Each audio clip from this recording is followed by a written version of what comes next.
In the 18th century, a bright and talkative man by the name of David Ricardo formulated the classical system of the political economy.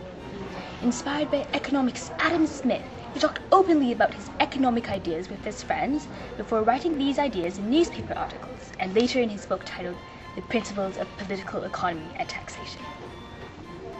This is David Ricardo, a man with a mission, a documentary and one of the most renowned economists of our time.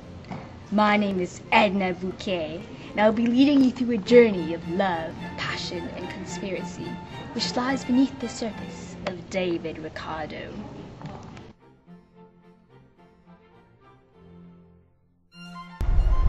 Born in 1772, David Ricardo was a fine young lad living in London, England with his papa, Abraham Ricardo. Inspired by his papa's trade, he worked in the London Stock Exchange and grasped useful knowledge of the foundations of finance. However, one day he met a fine young woman by the name of Priscilla Ann Wilkinson, who also happened to be a Quakeress and later his amore, whom he eloped with, much to the chagrin and disapproval of the Jewish Orthodox family. It was possible that his mother never spoke with him ever again.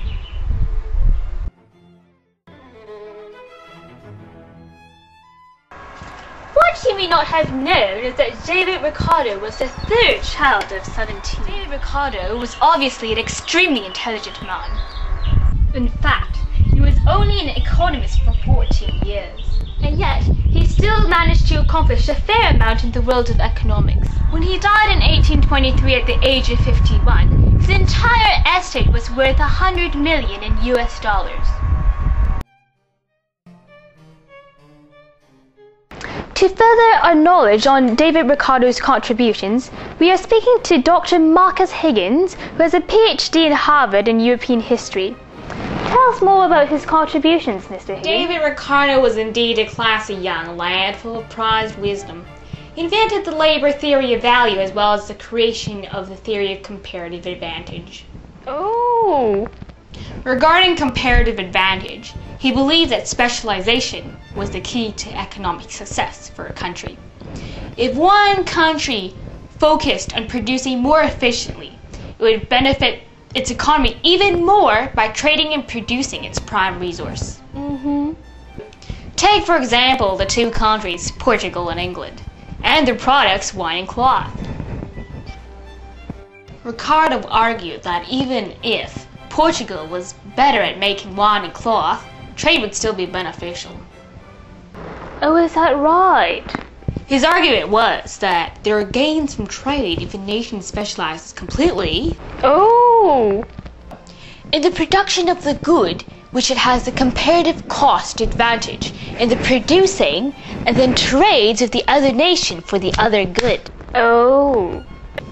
According to Addison Wesley Longman's Economics Today, the definition of comparative advantage is the ability to produce a good or service at a lower opportunity cost compared to other producers.